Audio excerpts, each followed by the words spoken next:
তো good morning friends, morning from Kathmandu, Nepal. তো আমরা রয়েছি এখন থামেলের থামেল চকের কাছে। তো তোমাদেরকে একটা আপডেট দিই যে আমরা নেপালে এসেছি। নেপালের যে কাঠমান্ডুতে আমরা কোন জায়গাটায় রয়েছি, কোন হোটেলে রয়েছি এবং সেই হোটেলের ট্যারিফ কী, সেই সমস্ত কিছু বিবরণ এই ছোট্ট মিনি ব্লগে তোমাকে আমি দিয়ে দিচ্ছি। তো আগে জায়গাটা দেখো, ওই যে দূরে যে গেটটা দেখতে পাচ্ছ ওইটা হচ্ছে থামেল চক, কাঠমান্ডুর থামেল চক। তো এই হচ্ছে থামেল চকের রাস্তা। থামেল চকের রাস্তা থেকে এই হচ্ছে জাংশন পয়েন্ট, যেখানে তোমার নাইট লাইফটা বিখ্যাত থামেলের।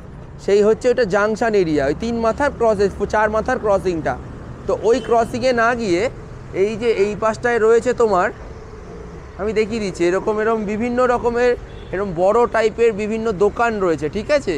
Instant money exchange, Kashmiri bliss, then তোমার ধৌলগিরি পশমিনা, শোভা কাশ্মীর, নেচার ক্যাইন নিট, এইসবের যে দোকানগুলো রয়েছে এর অপোজিটে একটা গলি ঢুকে যাচ্ছে, এই গলিটা, ঠিক আছে।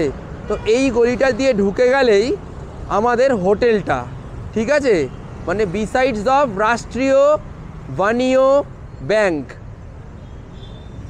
এই যে ব্যাংকটা আছে রাষ্ট্রীয়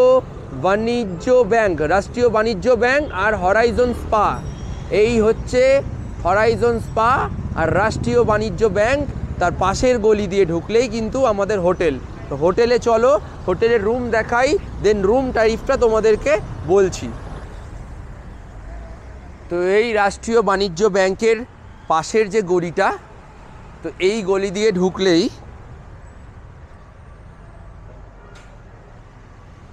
একটুখানি এগোতে হবে, জাস্ট ওই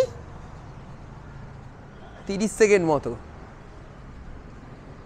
এখানে কিন্তু অনেকগুলি হোটেল আছে, বিশ্বনাথ হোটেল প্রাইভেট লিমিটেড, তারপরে তোমার ডান দিকে একটা হোটেল পড়বে, ঠিক আছে। কিন্তু আমরা যে হোটেলটায় রয়েছি সেটার রুম ট্যারিফ কিন্তু অনেকটাই কম মনে হলো, তাই তোমাদের সাথে ভিডিওটা ইনফরমেশানটা শেয়ার করলাম। এখানে হোটেল ড্রিম বলে রয়েছে একটা, ওই কোনায় ধাক্কা মারলে হোটেল ড্রিম, ওই হোটেলে না। আমরা এই যে বাঁদিকে এই বড়ো মতো গেটটা করা বুদ্ধা হোম নেপাল, ভালো করে ব্যানারটা দেখিয়ে দিই তোমাদের, এই যে বুদ্ধা হোম নেপাল। তো আমরা এই হোটেলটায় কিন্তু রুম নিয়েছি। এই ঢুকেই ডান দিকে হচ্ছে এনাদের রিসেপশন,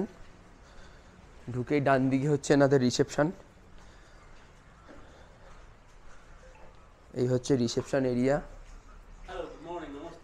नमस्ते, welcome to Buddha home Nepal. आप लोगों का मैं कॉन्टैक्ट नंबर दे दिया, ठीक है। आप एक बार बोल दीजिए डबल बेड का रूम का टैरिफ कितना रहता है। डबल बेड का 1500। अच्छा, पर नाइट। अच्छा, उसमें 3 आदमी भी रह सकता है। 3 आदमी नहीं, 2 आदमी। 2 आदमी के लिए, अच्छा। 1500, ओके। और हम लोग तो 4 बेड का एक रूम लिया, एक डबल बेड, 2 सिंगल बेड। वो 2 रूम, हाँ, वो कितना रहता है टैरिफ। 3000। अच्छा, ওকে। তো ওনাদের আমি কন্ট্যাক্ট ডিটেলসটা তো দেখিয়েই দিলাম যে বুদ্ধা হোমের। তো এখানে কিন্তু রুম ট্যারিফটা মোটামুটি রিজনেবলই রয়েছে, কারণ থামেলের মতো জায়গায় রুম কিন্তু অনেক কস্টলি হয়, কিন্তু এখানে রুম রেন্টটাও মোটামুটি রিজনেবল। রুমগুলো পরিষ্কার, ক্লিন, নিট অ্যান্ড ক্লিন, ঠিক আছে। আর বাথরুম পায়খানাও অনেকটা পরিষ্কার। তো তোমাদের সেইটাও দেখিয়ে দিচ্ছি, দেখে নাও। আমরা ফার্স্ট ফ্লোরে রয়েছি, তো সেই রুমটা দেখিয়ে দিই।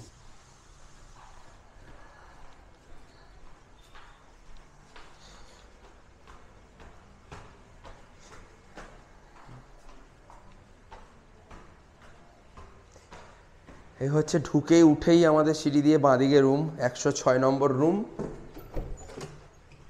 তো এই হচ্ছে রুমটা। এই রুমে দেখো একটা ডবল বেড দিয়েছে, ঠিক আছে। ডবল বেডের সঙ্গে একটা টেবিল মতো রয়েছে, টিভি ক্যাবিনেট রয়েছে, এখানে মিরর রয়েছে। বাইরের দিক থেকে কিন্তু আলো বাতাস সমস্তটাই পাবে তোমরা। জানলাও রয়েছে, একটা সোফা দিয়েছে, এখানে জিনিসপত্র রাখার একটা ওয়ার্ড্রপ টাইপের করা, ঠিক আছে। এই একটা রুম। আর ওই পাশটায় হচ্ছে আরেকটা রুম, যেটায় হচ্ছে 2টো সিঙ্গেল বেড রয়েছে, অর্থাৎ 4 জন মিলে রয়েছি আমরা। তো একটা ডাবল বেড একটা রুমে, আর একটা রুমে হচ্ছে 2টো সিঙ্গেল বেড, ঠিক আছে। এখানেও একটা সোফা রয়েছে, দুপাশে দুখানা জিনিসপত্র রাখার ক্যাবিনেট করা। তো বাথরুমটা একবার দেখিয়ে দিই। তো এই হচ্ছে বাথরুম, কোমোড রয়েছে, দেন ওখানে হচ্ছে তোমার মিক্সার, শাওয়ার। এটা কিন্তু সেন্ট্রালাইজড গিজার রয়েছে, কোনো সমস্যা নেই, গরম জল যখন বলছি তখনই চালিয়ে দিচ্ছে। আর রুমে কিন্তু এসিও রয়েছে, এই দেখতে পাচ্ছ রুমে কিন্তু এসিও রয়েছে, এই রুমটাতেও রয়েছে আর এই রুমটাতেও রয়েছে, দুটো রুমেই কিন্তু এসি রয়েছে। তো তোমরা যদি কম বাজেটে একদম বাজেট ট্রাভেলার হিসাবে ঘুরতে আসো, থামেলের মতো জায়গায় সস্তায় রুম নিতে চাও, তোমরা কিন্তু এই বুদ্ধা হোমস্টেতে থাকতেই পারো। তো চলুন, দেখা হচ্ছে পরবর্তী ব্লগে।